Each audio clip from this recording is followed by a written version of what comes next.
Welcome to the Snow College online critical thinking pedagogy workshop.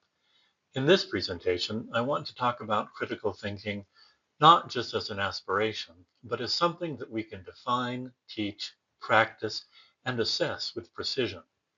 In general education especially, we often say that critical thinking is one of our core outcomes. But when we use the term critical thinking, we sometimes mean different things. For some, it means skepticism. For others, it means logical reasoning. For others, it means intellectual independence.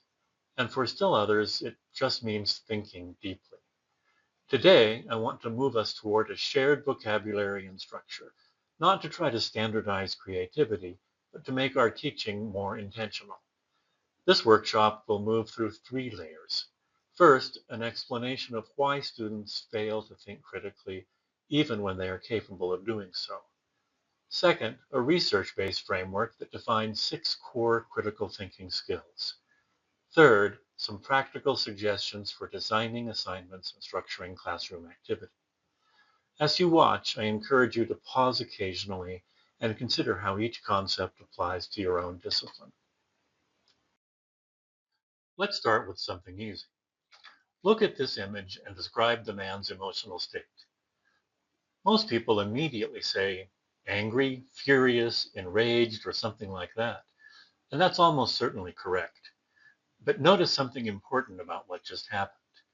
You didn't consciously analyze muscle tension in the forehead, contraction around the mouth, eye focus, or posture. You didn't reason step by step from premises to conclusion. You saw a pattern and instantly interpreted it. This is an example of fast, automatic cognition, and it's incredibly efficient. Without it, we could not navigate daily life. We rely on this system constantly. But the same system that allows us to interpret faces quickly also produces snap judgments in more complex situations, sometimes accurately, sometimes not. And this becomes pedagogically important. Now, consider this multiplication problem. 39 times 13. Notice how different this feels? You can't answer it instantly.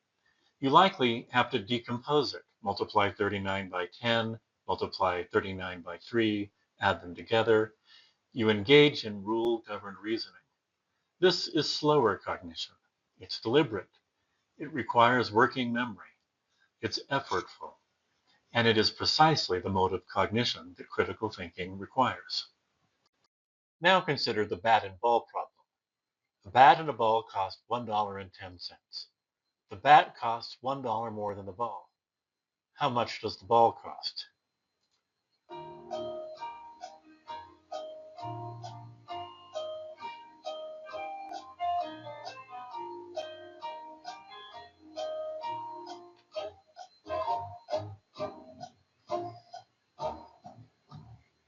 Did you get that the ball costs 10 cents?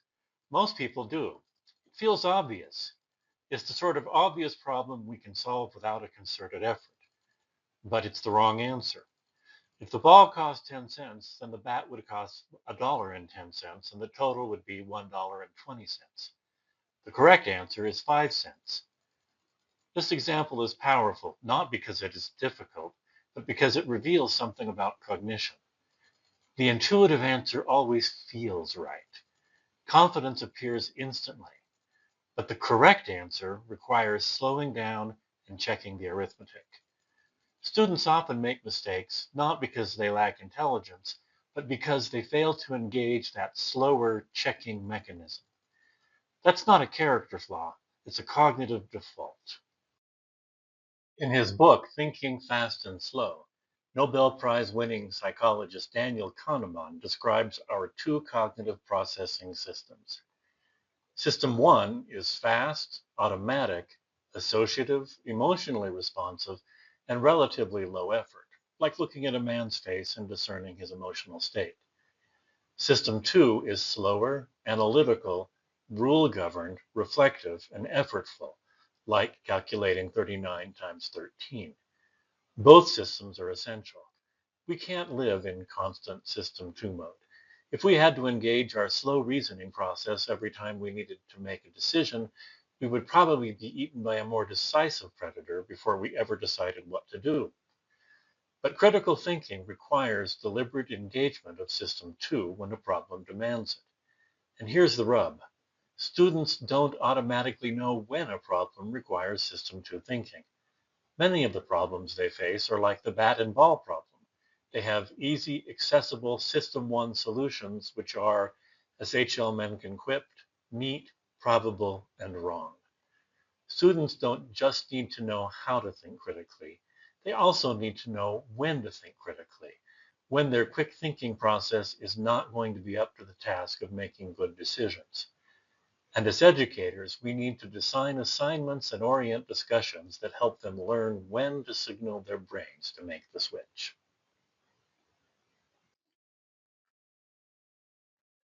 Students default to fast thinking when tasks feel familiar or when time is constrained. Failure to think critically is often not an intellectual deficiency. It's a predictable fallback to intuitive processing. If that's true, then teaching students critical thinking means more than telling them to think harder. It means designing tasks that require justification, evaluation of alternatives, use of evidence, explicit reasoning, and other critical thinking skills, and then giving repeated practice with feedback. Critical thinking is strengthened through deliberate engagement and repetition. And this leads us to a structured framework for understanding what those critical thinking skills actually are. In 1990, the American Philosophical Association convened a panel of experts to define critical thinking. This 2-year Delphi study resulted in a consensus definition and a list of core skills and dispositions. It remains one of the most widely cited frameworks in critical thinking research. The significance of this report, the Delphi report, is that it moves us beyond vague aspirations and towards identifiable competencies. The Delphi panel defined critical thinking as purposeful self-regulatory judgment which results in interpretation, analysis, evaluation, and inference, as well as explanation. Notice two words in particular: purposeful and self-regulatory. Critical thinking is not just reasoning, it is monitored reasoning. It's judgment that is aware of itself. With that in mind, let's look at the 6 skills that, according to the Delphi report, constitute good critical thinking.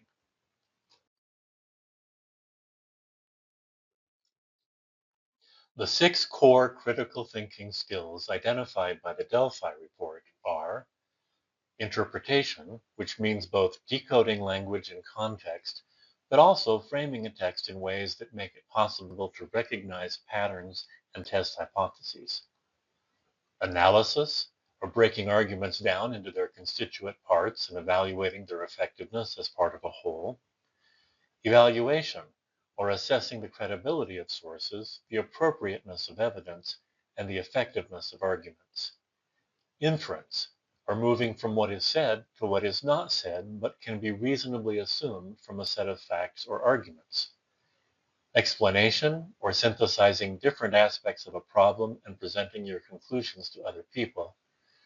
Self-regulation, or being aware of your own possible perspectives, biases, and blind spots.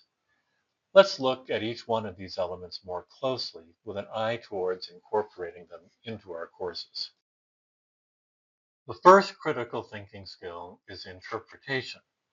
Interpretation involves comprehending and expressing meaning or significance.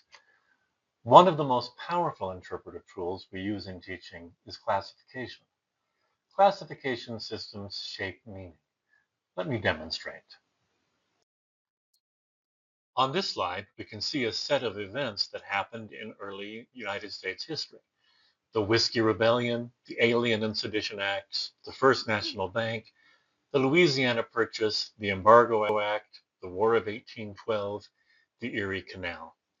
By themselves, these are just words, events that most people heard about in high school and haven't thought much about since. There is no inherent meaning in a set of facts. To derive meaning from them, we have to frame them inside some kind of narrative. Now, let's classify these events the way that textbooks often do: domestic policy, foreign policy, and economic development.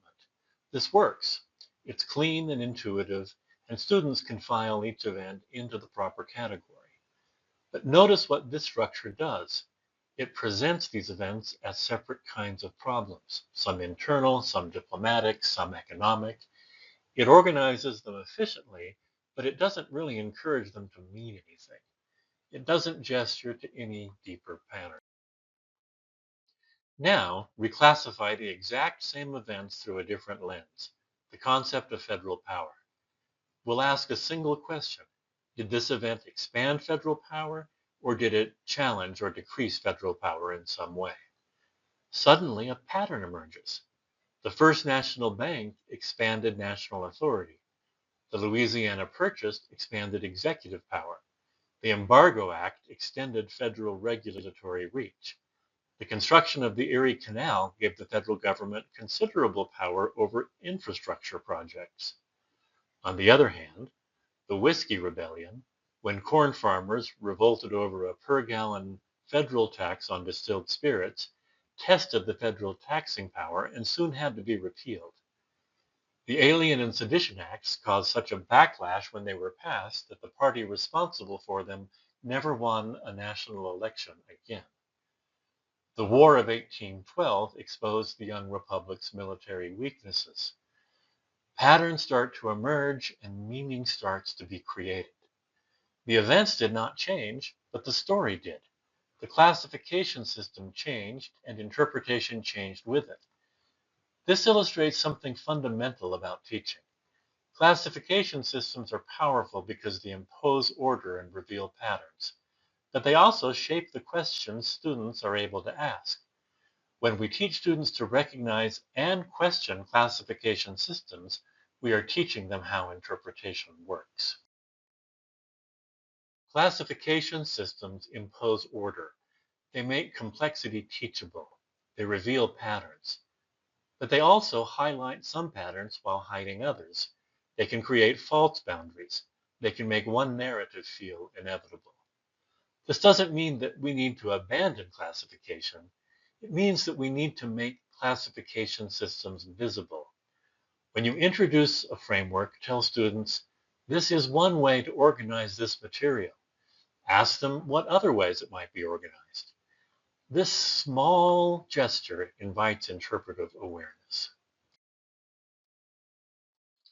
Analysis is the skill that slows thinking down and makes reasoning visible.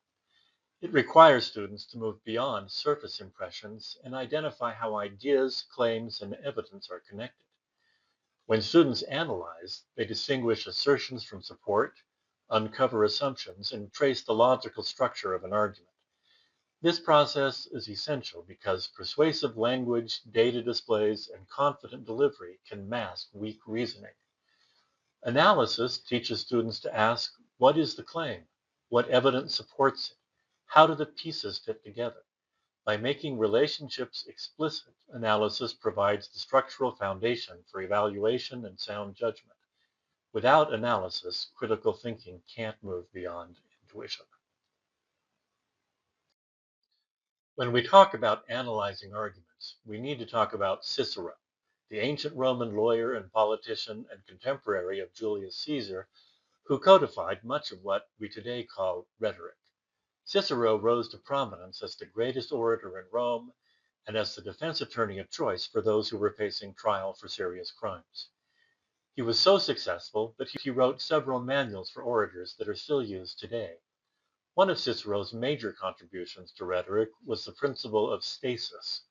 An argument is in stasis when both sides are arguing about the same thing and actually refuting each other's major points. To reach a point of stasis, both sides have to agree about what kind of argument they are having.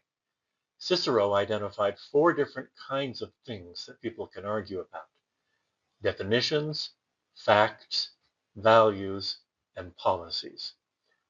The vast majority of arguments that occur in the modern world, on television, in political debates, and on the internet, never reach stasis because the arguers never actually connect with each other.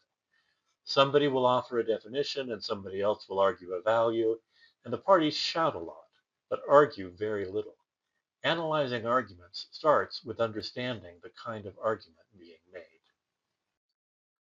Look at the following questions, all of which are controversial and all of which can be argued. But for the argument to be productive, the participants have to be trying to answer the same question.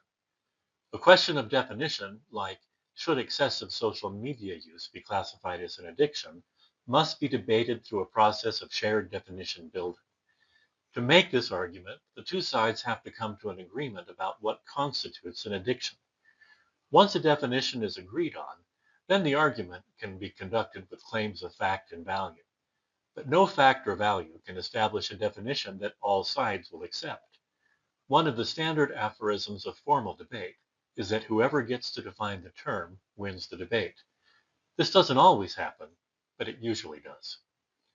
A question of fact must be debated by facts, which are never as clear-cut as people think they should be.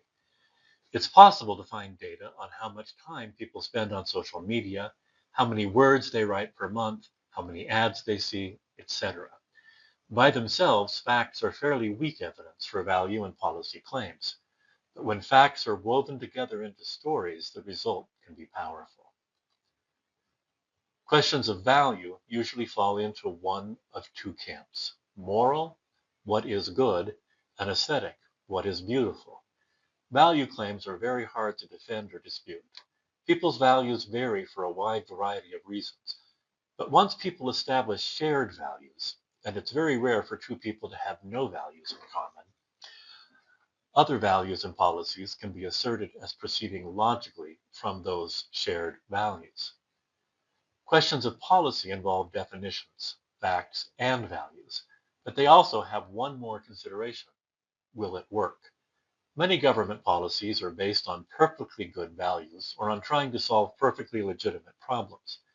But if policies don't work, then it doesn't matter what problems they're trying to solve. Policies have to work. Cicero's classification of arguments, like all classification systems, has both insights and blind spots. There are other ways that arguments might be classified, but Cicero's classification system has lasted for more than 2,000 years. It's a good place to start when analyzing arguments. So, what do we teach in our classes? Here's a repeatable process that you can use or modify to fit your needs.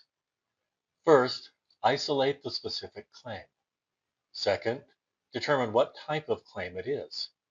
Third, examine the support and its relevance. Fourth, identify unstated assumptions. Fifth, critique evidence in light of the type of claim.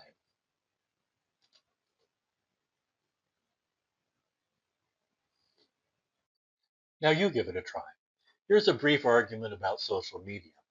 I will tell you up front that it contains at least one of each of the four types of claims, but one of them is the dominant argument. See if you can find these claims and identify the assumptions that they rely on. That should give you a good basis to analyze the argument. Put the video on pause and see what you come up with.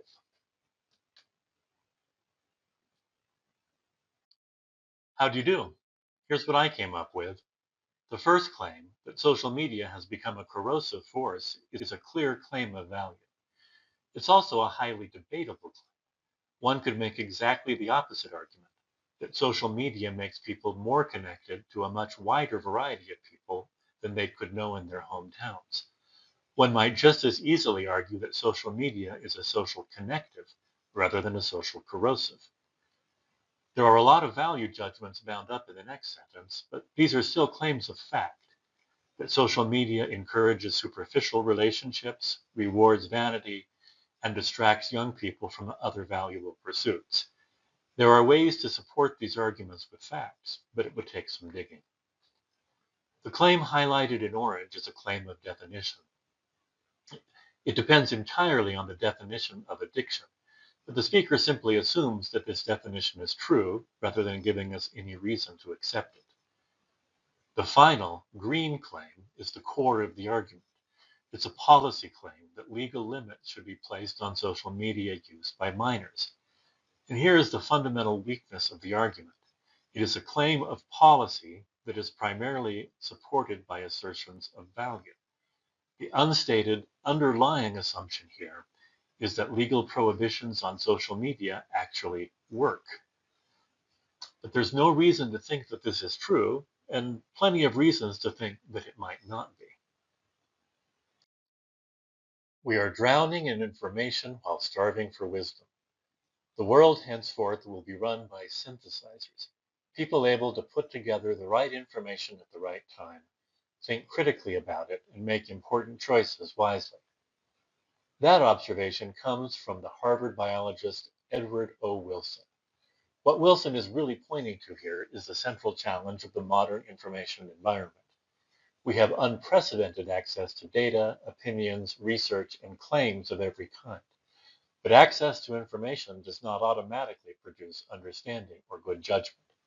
What Wilson is calling for is the ability to evaluate the enormous mass of information that surrounds us, to decide which sources are credible, which arguments are sound, and which conclusions actually follow from the evidence.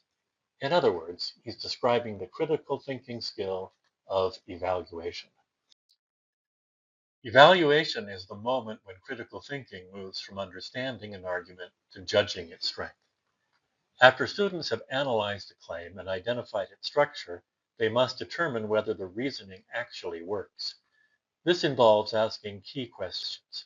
Are the sources credible? Is the evidence reliable and relevant? Do the conclusions logically follow from the premises? Evaluation helps students distinguish between arguments that merely sound convincing and those that are genuinely well supported. In a world saturated with confident assertions, persuasive rhetoric, and endless streams of information, the ability to evaluate claims carefully is essential. It enables students not only to detect weak reasoning and misinformation, but also to recognize strong arguments and make sound, well-justified judgments. Here's an exercise that you can share with your students. At first glance, the data in this chart suggests a striking relationship. Over the past 2 centuries, the number of pirates has declined dramatically, while global temperatures have steadily increased. If we take the pattern seriously, we might begin to speculate about possible explanations. Maybe pirates once played some role in regulating global trade patterns or maritime activity. Or maybe the disappearance of pirates coincided with the expansion of modern shipping, industrialization, and global commerce, processes that are themselves associated with rising carbon emissions. One could even imagine the causal relationship working in the opposite direction. Maybe technological and economic changes associated with a warming, industrializing world made piracy less viable. The apparent relationship between pirates and global temperature illustrates a fundamental principle in evaluating evidence. Correlation does not imply causation. Two variables can move together over time without one actually causing the other.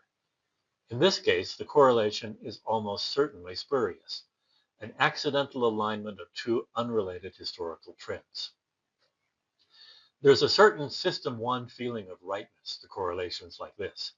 At a purely observational level, the correlation appears clear and invites explanation.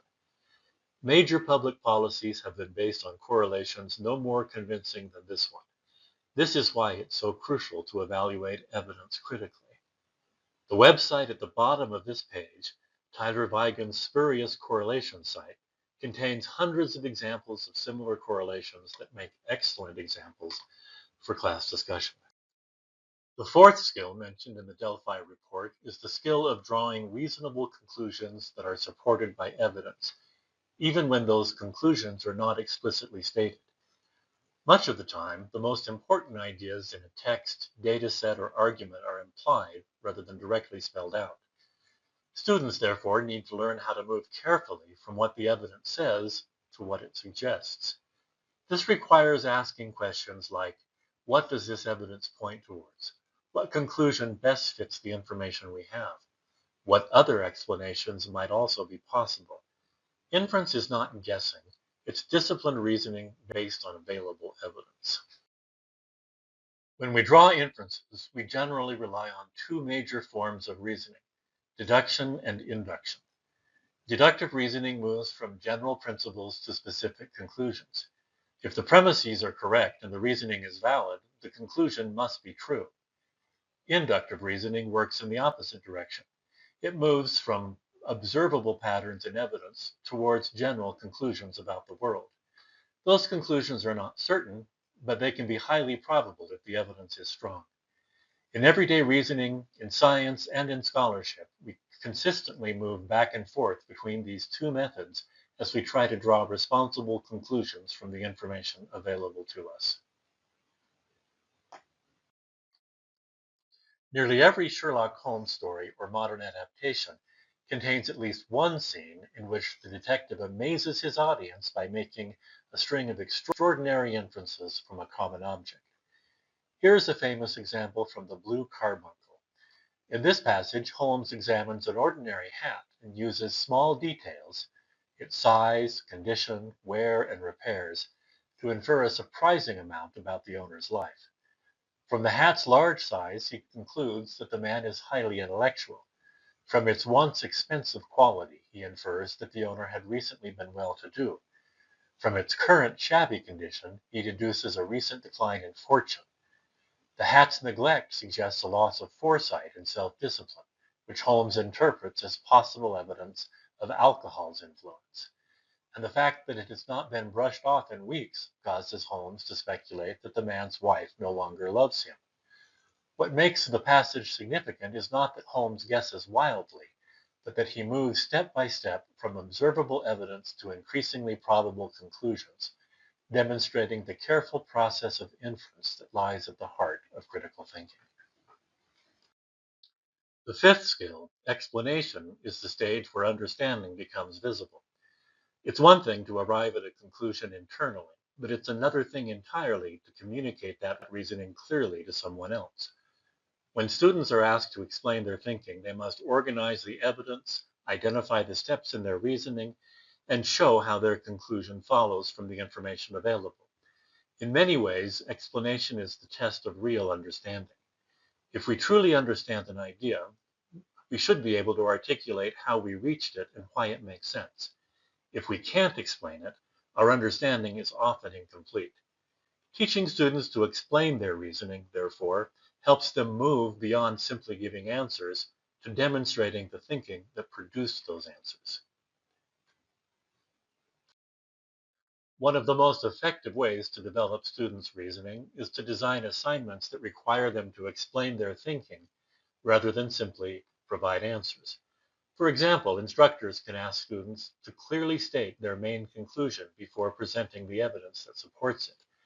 Short written reflections, discussion posts, or exam questions that ask students to justify how they reached a conclusion can help reinforce this skill. Another useful approach is to require students to connect their conclusion to specific pieces of evidence or data, making the reasoning process explicit. Finally, assignments can encourage deeper explanation by asking students to consider possible objections or alternative interpretations and respond to them. These kinds of tasks shift the focus from simply getting the right answer to demonstrating the reasoning that produced it, which is one of the central goals of teaching critical thinking. Here are a few types of assignments that strengthen explanation skills because they require students to articulate not just what they think, but why they think it. Writing a concise abstract forces students to identify their central claim and the most important evidence supporting it, which helps them clarify their own reasoning. Oral presentations require students to translate written arguments into clear spoken explanations, often revealing gaps in logic or understanding that may not be obvious on the page. Oral examinations go one step further by asking students to defend and elaborate on their ideas in real time and respond to questions and challenges. Assignments based on explanation shift the focus of a class from simply producing written work to demonstrating genuine understanding, encouraging students to organize their thinking, connect evidence to conclusions, and explain their reasoning clearly to others. They also have the practical benefit of making it much harder for students to rely on AI-generated work because students must personally explain, defend, and discuss their own ideas in their own words. Self-regulation, or metacognition, is the ability to think about and monitor one's own thinking. Strong critical thinkers don't just move from evidence to conclusions, they also step back and ask whether their reasoning is sound. This involves examining one's assumptions and checking for errors. Students develop this skill when they learn to reflect on their work after completing it, analyze mistakes, and think about what they would do differently the next time. By practicing self-examination and error analysis, students become more aware of their own reasoning process and better able to revise, refine, and strengthen their thinking over time.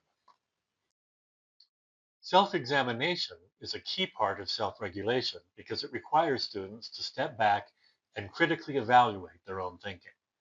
Strong critical thinkers recognize that their reasoning is shaped by assumptions, experiences, and biases that may influence how they interpret information. Practicing self-examination means asking questions like, what assumptions am I making?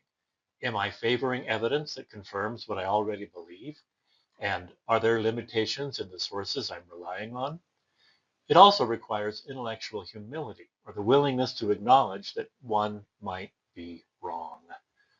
By learning to recognize ideological biases, cognitive shortcuts like confirmation bias or anchoring bias, and the limits of available evidence, students become more careful and more reflective thinkers who are better able to revise their conclusions when new information appears.